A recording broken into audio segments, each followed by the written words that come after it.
avec vous. Et avec votre esprit. Lecture de l'Évangile de Jésus-Christ selon saint Matthieu. Gloire à toi, Seigneur.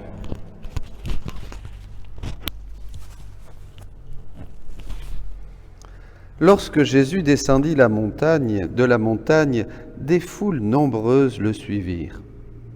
Et voici qu'un lépreux s'approcha, se prosterna devant lui et dit : « Seigneur, si tu le veux, tu peux me purifier. » Jésus étendit la main, le toucha et lui dit : « Je le veux, sois purifié. » Et aussitôt il fut purifié de sa lèpre. Jésus lui dit : « Attention, ne dis rien à personne, mais va te montrer au prêtre et donne l'offrande que Moïse a prescrite. Ce sera pour les gens un témoignage. » Acclamons la parole de Dieu.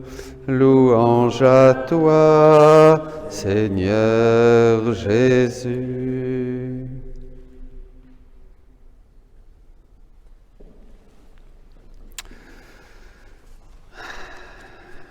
Si je le veux, sois purifié.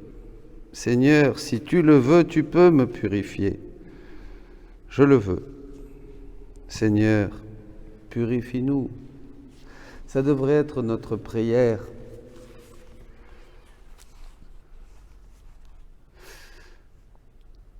En avançant dans la vie avec Jésus, la conscience de notre péché, de notre misère doit nous tenailler et je dirais nous rendre la vie insupportable, jusqu'à même douter de tout, de nous, de notre salut.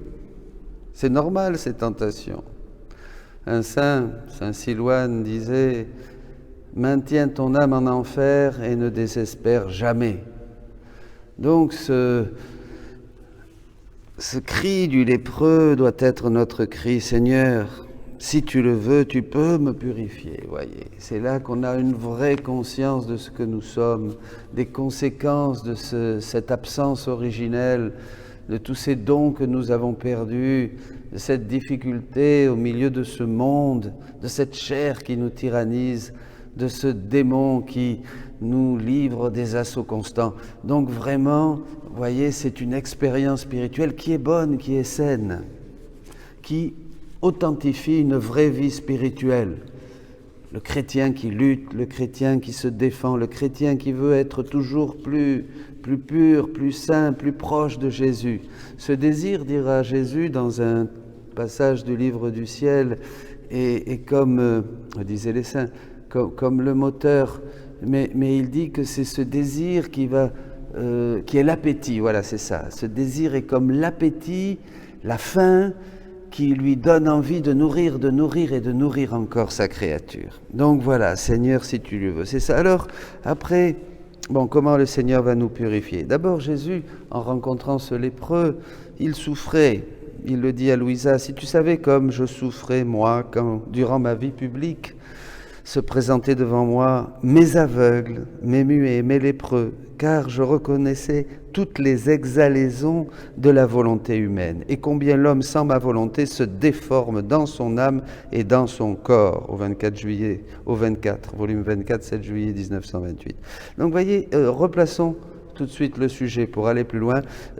Jésus souffre. Il y a la lèpre, mais il y a toutes ces maladies. Mais en fait, toutes ces maladies représentent quelque chose. Elles représentent cette volonté humaine qui ne veut pas se laisser dominer par la divine volonté. Et donc, devient difforme. L'homme devient difforme dans son âme et dans son corps. Vous voyez, dans son âme et dans son corps. Cette séparation de Dieu nous a été fatale. Voyez. Mais on peut vivre sans s'en rendre compte. Il faut rencontrer Jésus. Quand on rencontre Jésus, c'est le premier pas, le chemin, la vérité et la vie. Il nous révèle notre péché, l'esprit qui est en lui. Il nous donne son esprit qui nous convainc de péché, dira saint Jean. Et alors là, on peut commencer à prendre le chemin de la repentance et de l'humilité. Alors, on va lutter. Dieu souffrait donc. Alors, Dieu doit avoir un moyen, bien sûr. Et il va révéler que finalement on peut faire tout ce qu'on veut, mais seulement la divine volonté peut nous purifier. Au livre 36, le 28 décembre, il dira « Notre invincible amour, avec une infinie sagesse, désireux de traiter avec chaque créature individuellement, a disposé de donner ma volonté à la créature, afin que ma volonté puisse l'embellir de sa lumière, l'habiller de son amour et la sanctifier de sa sainteté. Vois-tu combien, ainsi, il est nécessaire que notre volonté règne dans la créature, parce que ma volonté seule a le pouvoir de purifier et de l'embellir afin de former notre divine armée. Il n'y a que la divine volonté qui peut nous purifier. Nos efforts, la grâce des vertus, tout ça va nous approcher, nous faire prendre conscience. Mais cette purification, c'est une purification pour une pureté qui nous rend semblables à Dieu, de la même substance, et qui nous permet d'entrer au ciel. Vous comprenez? Donc c'est impossible aux hommes. Seul à Dieu, cela est possible. C'est pourquoi notre volonté commence par purifier et sanctifier, et embellir. Ensuite, elle les admet dans notre vouloir afin de les faire vivre avec nous. Voyez, d'abord, elle commence à purifier et après, elle nous introduit dans ce royaume, dans ce règne de la divine volonté et nous vivons avec Dieu. Nous vivons avec Dieu. C'est ça la finalité. De plus, lorsque la créature entre dans notre vouloir, notre amour est si grand que notre être divin fait tomber sur elle une pluie d'amour. Et, la voyant tellement aimée, tous les anges et les saints accourent pour l'entourer et l'aimer. La création à elle-même exulte de joie en voyant notre volonté triomphante dans la créature. Tous la comblent d'amour. Et oh, comme il est beau de voir cette créature que tous aiment, et la créature se sent si reconnaissante d'être aimée par tous qu'elle aime tout le monde en retour.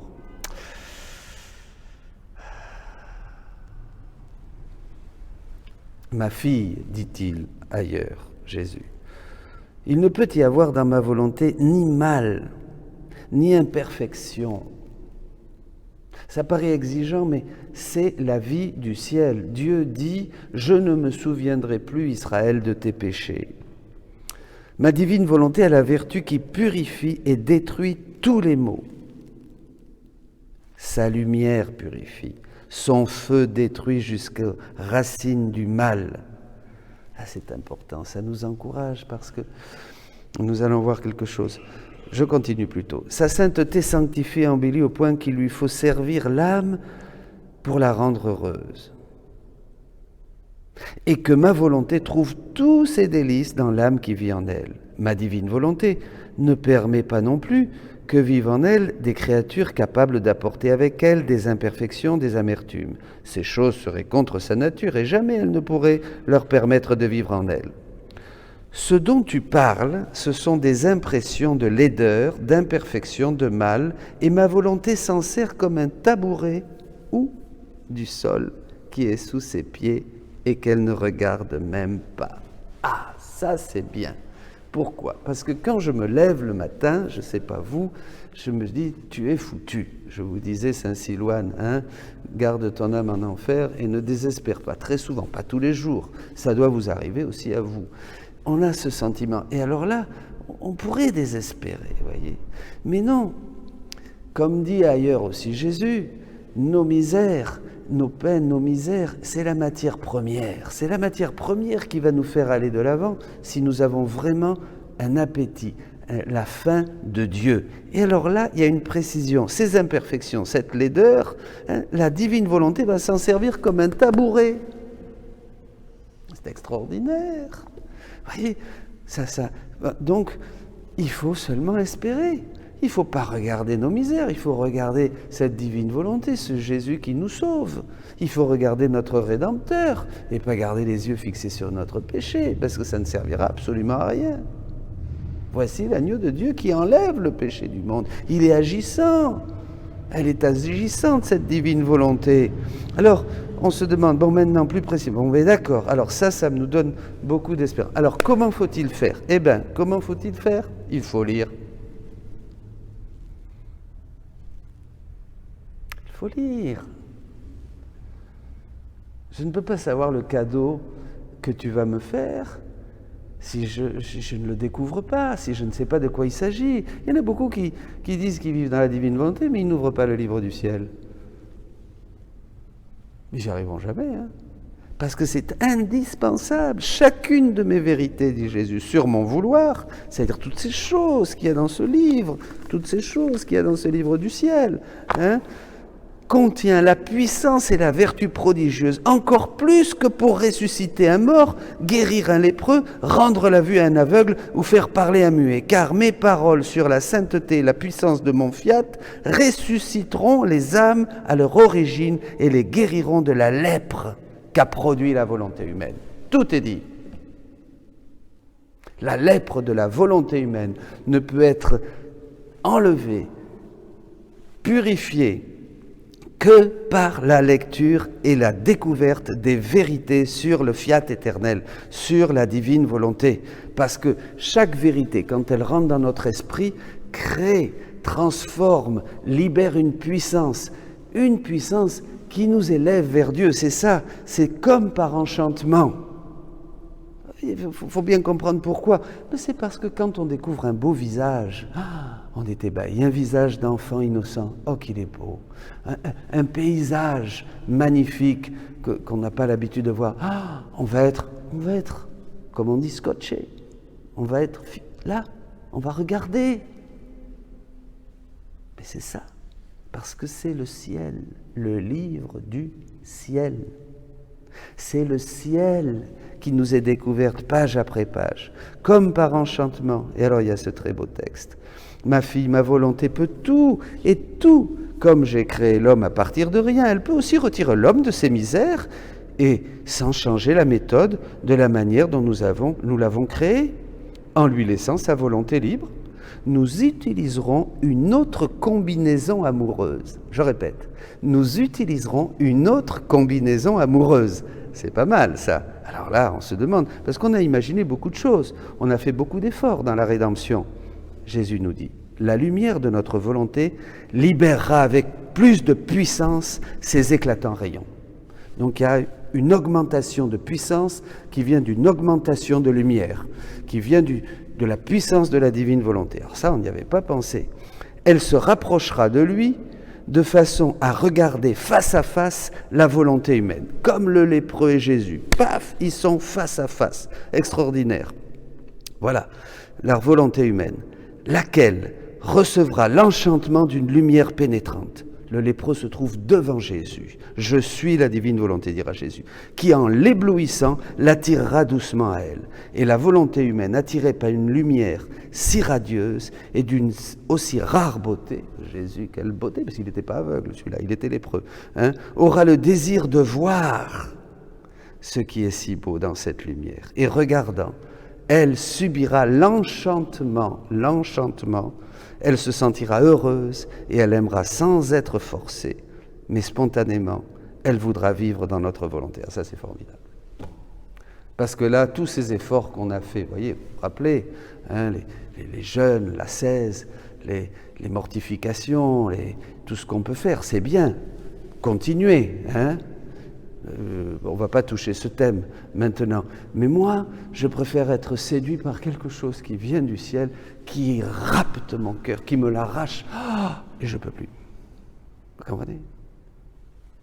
En laissant mon libre arbitre fonctionner. Je suis séduit par la beauté. Un jour, Léon Bloy disait que ce qui sauvera le monde, c'est la beauté. Et bien sûr, c'est la beauté. Eh bien, mes amis, faisons cette prière de Jésus. Je pourrais encore continuer parce que le thème est très riche, évidemment, mais je crois que ça suffit. Faisons cette prière et ne désespérons plus. Soyons remplis de cette espérance qui nous rend le cœur plein de joie, qui nous donne un cœur plein de joie. Jésus a ses stratagèmes amoureux. Nos misères, tes misères, ta pauvreté, c'est un tabouret. C'est la matière première, il monte dessus, il écrase tout ça. Il suffit de regarder. Lève les yeux, je lève les yeux vers les monts. D'où me viendra mon secours? Mon secours me viendra du Seigneur qui a fait le ciel et la terre. comme il était touchant de voir Jésus prier. On va faire la prière de Jésus, c'est la plus belle. Louisa le regardait prier. Et vu que je l'accompagnais dans le douloureux mystère de sa flagellation, il se montra en train de verser son sang. Je l'ai entendu dire « Mon Père, je t'offre mon sang.